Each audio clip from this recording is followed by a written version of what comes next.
بسم اللہ الرحمن الرحیم۔ بسم اللہ الرحمن الرحیم۔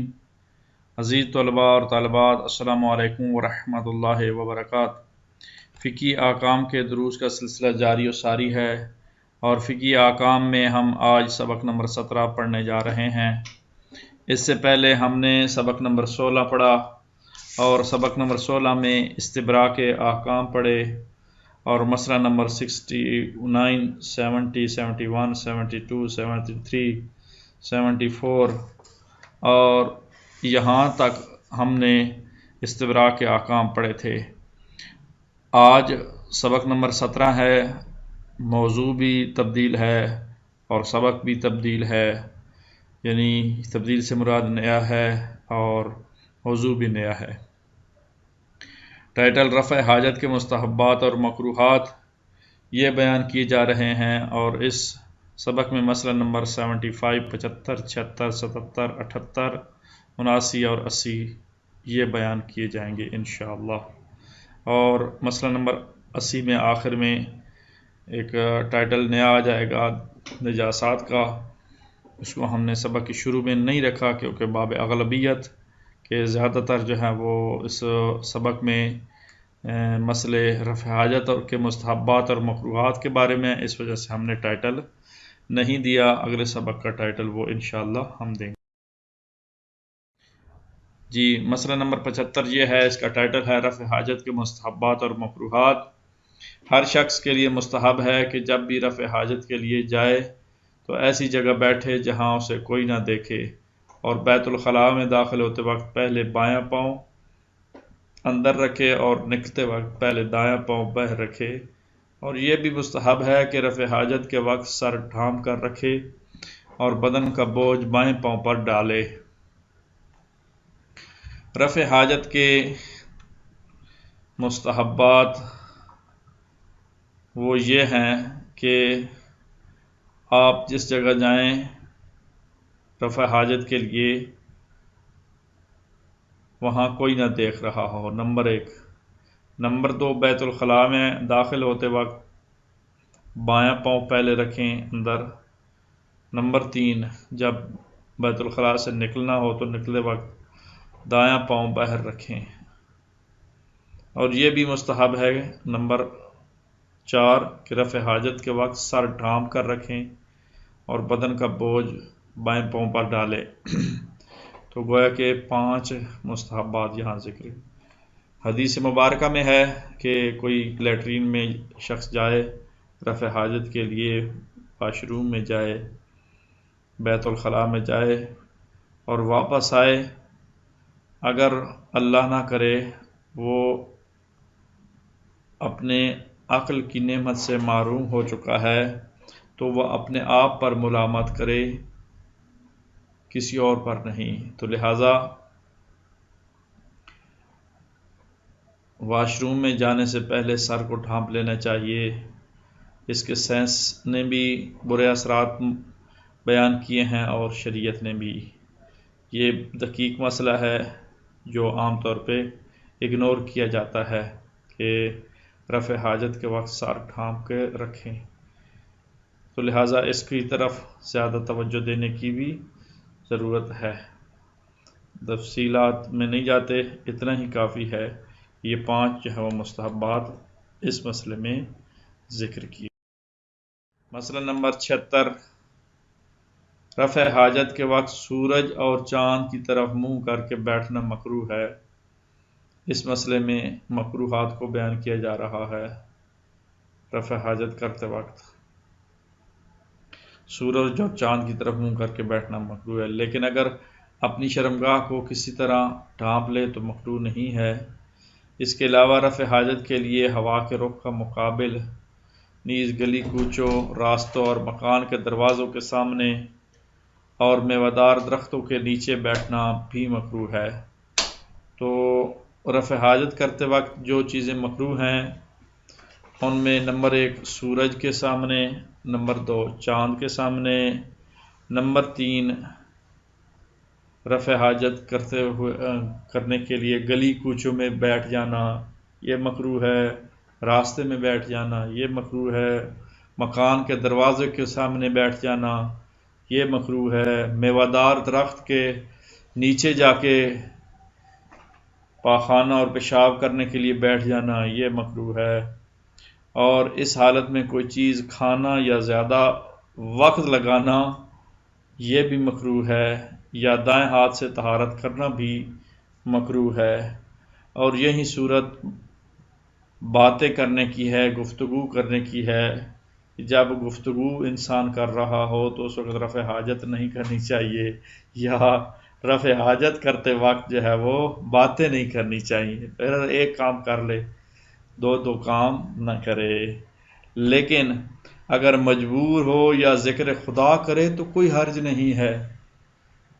یہ بات آپ کے ذہن میں طلاب کرام رہے کہ ذکر خدا وہ واحد اہمیت کا حامل ہے جو ہر وقت ہر جگہ کیا جا سکتا ہے، لہٰذا انسان کو جو ہے وہ ذکر خدا کر لینا چاہیے، ورنہ تو ہمیں دو جگہوں پہ باتیں یاد آتی ہیں، ایک تو نماز پڑھتے وقت، دوسرا رفع حاجت کرتے وقت۔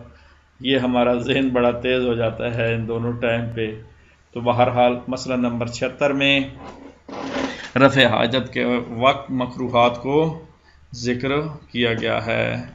جی اگلے مرحلے کی طرف مسئلہ نمبر 77 ہے، اس میں یہ بیان کیا گیا ہے کہ کھڑے ہو کر پیشاب کرنا اور سخت زمین پر جانوروں کے بلوں میں یا پانی میں بالخصوص ساکن پانی میں پیشاب کرنا مکروہ ہے، جس کو ہم اپنی زبان میں چھوٹا پیشاب کہتے ہیں، اس کو شریعت نے فقہی احکام میں صرف پیشاب کے نام سے تعبیر کیا ہے، اور اس کے بارے میں یہ حکم بیان کیا جا رہا ہے کہ کھڑے ہو کر کرنا مکروہ ہے سخت زمین پر۔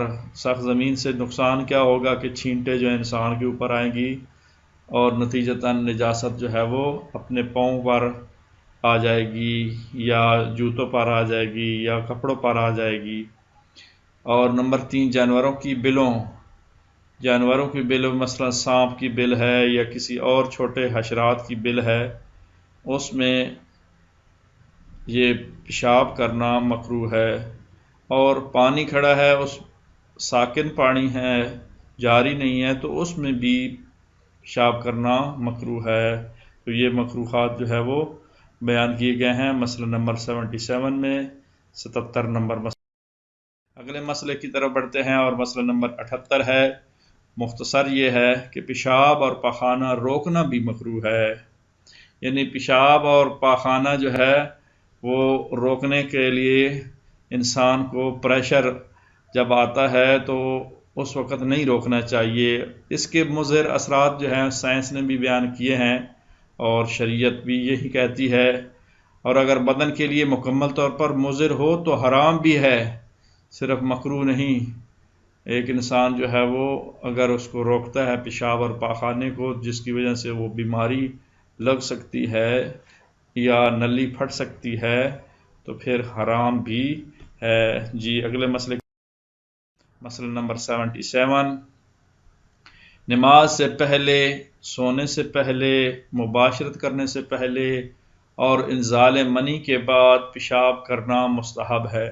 مستحب کو ذکر کیا جا رہا ہے، اور 3 مستحبات ہیں، اور ہمارے اس درس میں یہ نشان بھی 3 ہیں کہ نماز سے پہلے، سونے سے پہلے اور مباشرت کرنے سے پہلے، اور چوتھی ہے انزال منی کے بعد پیشاب کرنا مستحب ہے۔ بہتر ہے کہ پیشاب کر لیا جائے تاکہ انسان جو ہے سونے سے پہلے کرے گا مطمئن سوئے گا، نماز سے پہلے کرے گا تو نماز اطمینان کی حالت میں پڑھے گا، اور مباشرت سے پہلے کرے گا تو یہ اپنے اندر جو ہے لطف محسوس کرے گا۔ تو انزال کے بعد بھی تاکہ نلی جو ہے وہ خالی ہو جائے پیشاب کرنا مستحب۔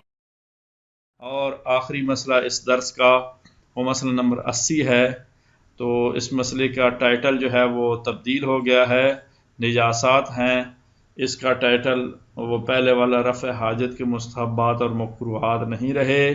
تو آئیں آج مطالعہ کرتے ہیں نجاسات کا بھی، شریعت نے ٹوٹل جو ہیں وہ 10 نجاسات کو ذکر کیا ہے۔ 10 نجاسات میں پہلا پیشاب ہے، دوسرے نمبر پہ پاخانہ، تیسرے نمبر پہ منی، اور چوتھے نمبر پہ مردار ہے، پانچویں نمبر پہ خون ہے، چھٹے نمبر پہ کتا، اور ساتویں نمبر پہ سور ہے، اور آٹھویں نمبر پہ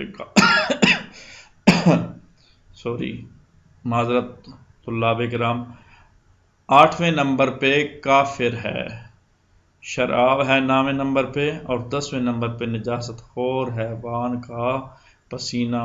ان ساروں کی تفصیلات انشاءاللہ ہم اگلے دروس میں بیان کریں گے۔ مختصراً یہ ہے، پیشاب ہر کسی کو معلوم، پاخانہ،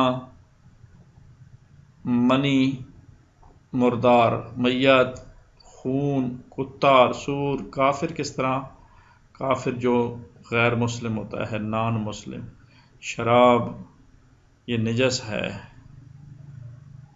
شراب ذہن میں رہے نجس بھی ہے اور پینا حرام بھی ہے۔ اور نمبر 10، یہ عام طور پہ ہمارے اس میں معاشرے میں نہیں سمجھا جاتا کہ نجاست خور حیوان کا پسینہ۔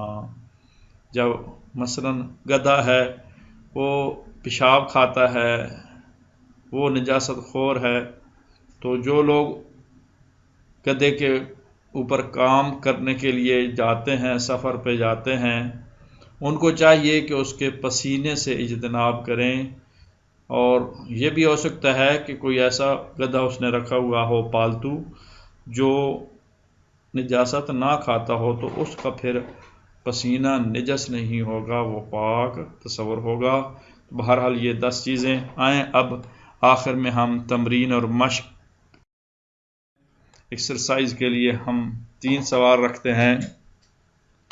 پہلا، نجاسات کی تعداد کتنی ہے اور کیا ہے؟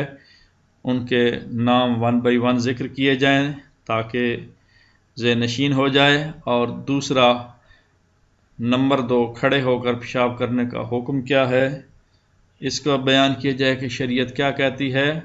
اور نمبر 3، رفع حاجت کے وقت سورج اور چاند کی طرف منہ کر کے بیٹھنا، اس کے بارے میں شریعت کیا کہتی ہے، اس کا واضح طور پر بیان کیا جائے۔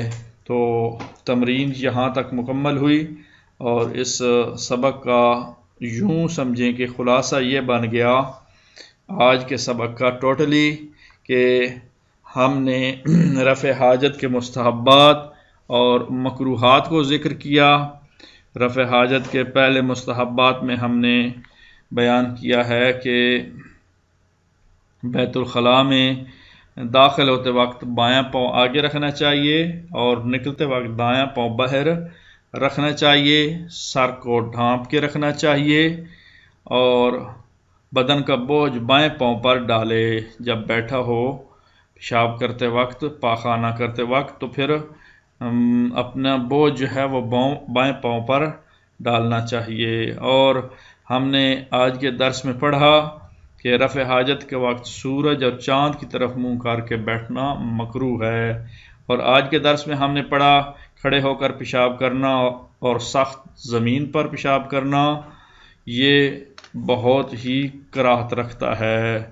اسی طرح جانوروں کے بلوں میں اور پانی میں، بالخصوص ساکن پانی جو ہے، ان میں پیشاب کرنا یہ بھی مکروہ ہے۔ اور پیشاب اور پاخانہ روکنا یہ بھی مکروہ ہے۔ اور آخری مسئلہ جو اس کا پڑھا رفع حاجت کے مستحبات اور مکروہات میں، نماز سے پہلے، سونے سے پہلے، مباشرت سے پہلے اور منی نکلنے کے بعد پیشاب کرنا سخت مکروہ ہے، مستحب ہے۔ دوبارہ میں پیش کر دیتا ہوں آپ کی خدمت میں، نماز سے پہلے، سونے سے پہلے، مباشرت کرنے سے پہلے اور منی نکلنے کے بعد پیشاب کرنا جو ہے وہ مستحب ہے۔ یہ مستحب کو بیان کرنا مقصود تھا۔ اور آخر میں ہم نے مسئلہ نمبر 80 جو پڑھا تھا وہ تھا نجاسات کے بارے میں۔ نجاسات کی تعداد ٹوٹل 10 ہے۔ نمبر 1 پیشاب، نمبر 2 پاخانہ، نمبر 3 منی، نمبر 4 مردار، نمبر 5 خون، نمبر 6 کتا، اور نمبر 7 سور، اور نمبر 8 کافر، نمبر 9 شراب، اور نمبر 10 جو ہے وہ نجاست خور حیوان کا پسینہ۔ تو یہ ہم نے آج کا سبق پڑھا۔ اللہ تعالیٰ آپ لوگوں کا حامی و ناصر ہو۔ اللہ نگہبان۔ خدا حافظ۔